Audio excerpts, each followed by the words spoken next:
Hello everyone. आज के lecture में हम लोग स्टार्ट करने जा रहे हैं इंडिकेटर्स के बारे में। पिछले लेक्चर में हम लोगों ने डिस्कस किया था बेस का फिजिकल प्रॉपर्टीज़ और बेस का केमिकल प्रॉपर्टीज़ के बारे में। तो आज हमारा एक इम्पॉर्टेंट टॉपिक है जिससे काफ़ी क्वेश्चंस बनते हैं एग्जाम में, जो कि हमारा इंडिकेटर्स। ठीक है, तो हम लोग आज जानेंगे कि इंडिकेटर्स होते क्या है, कितने टाइप्स के इंडिकेटर्स होते हैं, कैसे वो डिटेक्ट करते हैं। ठीक है, कि कोई भी सब्सटेंस एसिडिक है या बेसिक है। तो सबसे पहले हम लोग आज स्टार्ट करेंगे इंडिकेटर। तो इंडिकेटर होता क्या है? देखिए, इंडिकेटर एक केमिकल सब्सटेंस होता है। वो खुद क्या होता है? केमिकल सब्सटेंस होता है। और केमिकल सब्सटेंस केमिकल सब्सटेंस होता है, वो क्या हेल्प करता है? Which helps to detect the nature of other chemical substances either it is acidic or basic। इसका ये मतलब है कि इंडिकेटर्स क्या होता है, एक खुद एक केमिकल सब्सटेंस होता है। कैसा केमिकल सब्सटेंस? जो कि हमें हेल्प करता है डिटेक्ट करने में क्या? Nature of the other chemical substance के नेचर को डिटेक्ट करने में हमें हेल्प करता है कि वो एसिडिक है या फिर बेसिक है या फिर न्यूट्रल है। आप ये भी लिख सकते हैं, और न्यूट्रल। ठीक है, एसिडिक है या बेसिक है या फिर न्यूट्रल है। तो ये डिटेक्ट करने में हेल्प कौन करता है? हमें इंडिकेटर्स। ठीक है, तो इंडिकेटर्स का डिफिनेशन हम लोगों ने देख लिया। अब हम लोग जानेंगे कि इंडिकेटर्स कितने टाइप्स के होते हैं। तो चलिए वो डिस्कस करते हैं।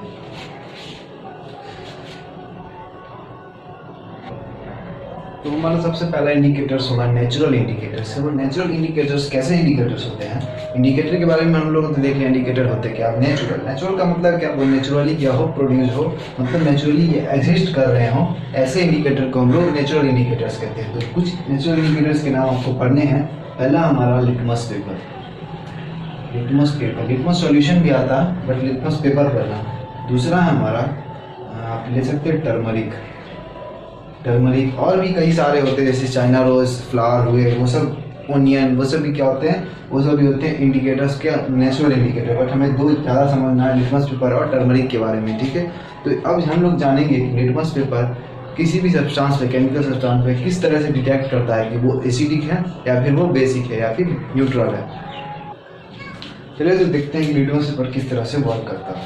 देखिए, लिटमस पेपर क्या हो? अगर लिटमस पेपर ब्लू कलर का हो, देखिएगा, अगर लिटमस पेपर ब्लू कलर का हो तो उस पर अगर हम किसी भी एसिड में, ठीक है, कोई भी सब्सटेंस, मान लीजिए कोई एक सॉल्यूशन लिया हमने, वो हमें नहीं पता कि वो एसिडिक है या फिर बेसिक है। एक सॉल्यूशन लिया, ठीक है, उसमें क्या किए हम? ब्लू लिटमस पेपर को क्या किए? डिप किए। ठीक है, उसमें ब्लू लिटमस पेपर को डिप किए और तब हमें पता चला। देखिए, अगर एसिड कोई भी सॉल्यूशन, मान लीजिए कोई भी सॉल्यूशन के अंदर हम ब्लू लिटमस पेपर को डिप करें और वो ब्लू लिटमस अगर रेड में कन्वर्ट हो गया, अगर वो ब्लू लिटमस रेड में कन्वर्ट हो गया, इसका मतलब वो क्या हो गया? वो सॉल्यूशन एसिड होगा। वो सॉल्यूशन या फिर वो सब्सटेंस क्या होगा? एसिड होगा। अगर वो ब्लू में चेंज नहीं, मतलब रेड में चेंज नहीं होगा, ठीक है, कोई भी एक्शन नहीं होगा उस पर, इसका मतलब वो क्या होगा? बेस ही होगा। ठीक है, इफ, यहाँ पे आप ऐसे लिख सकते हैं, इफ नो चेंज वो क्या हो जाएगा? बेस हो जाएगा। ठीक है, अगर ब्लू का ब्लू ही रह गया, मतलब वो क्या हो गया? बेस हो गया। ठीक है, अब देखिए, अगर हमारे पास रेड लिटमस है, ठीक है, अगर हमारे पास रेड लिटमस पेपर है और हम किसी सॉल्यूशन में उसे डाल रहे हैं और हमें उसका नेचर पता करना है कि वो एसिडिक है या फिर बेसिक है। अगर वो रेड लिटमस पेपर ब्लू में कन्वर्ट हो गया, उसका कलर ब्लू हो गया, ठीक है, अगर वो रेड लिटमस पेपर कन्वर्ट हो गया किस कलर में? ब्लू कलर में, तब वो क्या हो गया? वो सॉल्यूशन या फिर वो सब्सटेंस क्या कहलाएगा?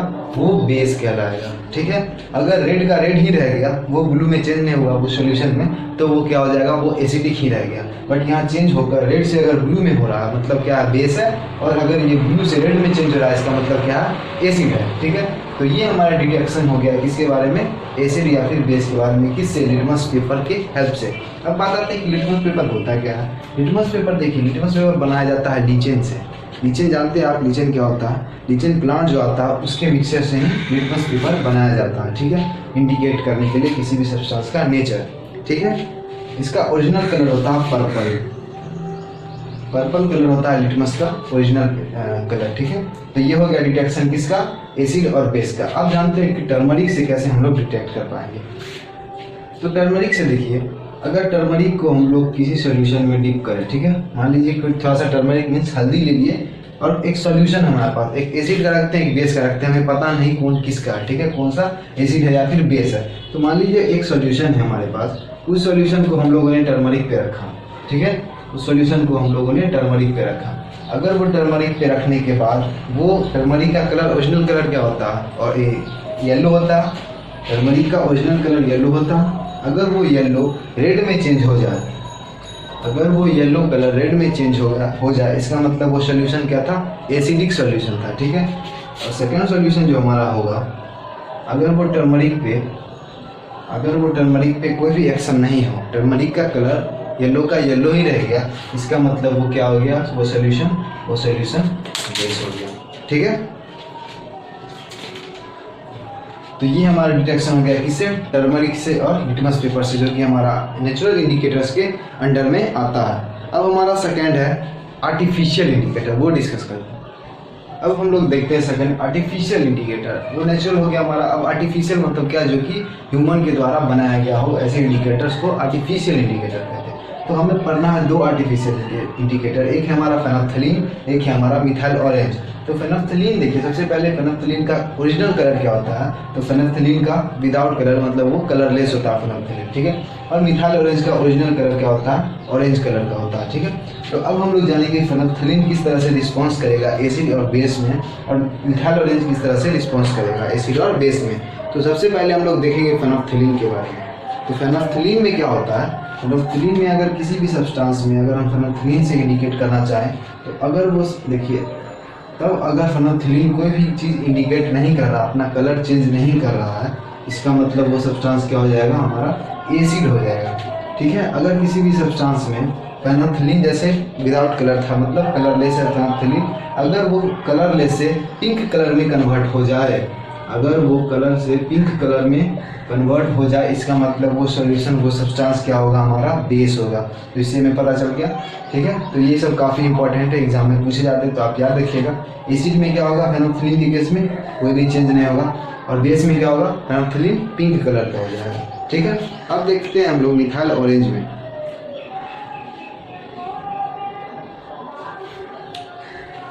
देखिए मिथाइल ऑरेंज में क्या होता है, मिथाइल ऑरेंज में कोई भी सब्सटेंस जैसे कि एसिड, पता नहीं, अभी मैं आपको समझाने के लिए बोल रहा हूँ, एसिड, ठीक है। तो अगर एसिड होगा तो हमारा मिथाइल ऑरेंज, मतलब जिसका ओरिजिनल कलर ऑरेंज है, वो किस में कन्वर्ट हो जाएगा, रेड में कन्वर्ट हो जाएगा, ठीक है। तो अगर ऑरेंज जब रेड में कन्वर्ट हो जाएगा तो हम समझ जाएंगे क्या वो सब्सटेंस एसिड है, ठीक है। अगर वो ऑरेंज येलो में कन्वर्ट हो जाए, अगर वो ऑरेंज येलो कलर में कन्वर्ट हो जाए, तो हम क्या पता कर लेंगे कि वो सब्सटेंस क्या है, बेस है, ठीक है। और अगर न्यूट्रल पता करना है तो इसका मतलब कोई डिटेक्शन ही नहीं होगा, इसका मतलब क्या हो जाएगा, वो न्यूट्रल सब्सटेंस हो जाएगा, ठीक है। तो ये याद रखिएगा, मिथाइल ऑरेंज में क्या होगा, एसिड में रेड हो जाएगा और बेस में येलो हो जाएगा। तो ये हमारा हो गया आर्टिफिशियल इंडिकेटर्स के बारे में। हमारा दो इंडिकेटर्स और है, एक है ऑल्फैक्टरी इंडिकेटर्स और एक है यूनिवर्सल इंडिकेटर्स, ठीक है। यूनिवर्सल इंडिकेटर में हम लोग पीएच के बारे में पढ़ेंगे, ठीक है। पीएच वैल्यू के हिसाब से हम लोग देखेंगे कौन कितना एसिडिक है, कौन कितना बेसिक है, उसके बारे में यूनिवर्सल इंडिकेटर्स के बारे में लिखेंगे। और एक हमारा ऑल्फैक्टरी इंडिकेटर, ऑल्फैक्टरी इंडिकेटर्स में ऑल्फैक्टो मतलब क्या होता है, स्मेल। तो स्मेल से यहाँ हम लोग इंडिकेट करेंगे कि वो सब्सटेंस एसिडिक है या फिर वो सब्सटेंस बेसिक है, ठीक है। तो आज के लेक्चर में इतना ही रहने देते हैं इंडिकेटर्स के बारे में। बहुत ही ईजी चैप्टर है, आराम से हम लोग पढ़ते जाएंगे, ठीक है, कोई भी दिक्कत नहीं आएगी। ये हमारा लास्ट टॉपिक है इंडिकेटर्स, उसके बाद हम लोग स्टार्ट कर देंगे साल्ट के बारे में, ठीक है। तो चलिए आज का लेक्चर यहीं पे एंड करते हैं। तो वीडियो को लाइक कर दीजिएगा और चैनल को प्लीज़ सब्सक्राइब कर दीजिएगा। तब तक के लिए बाय।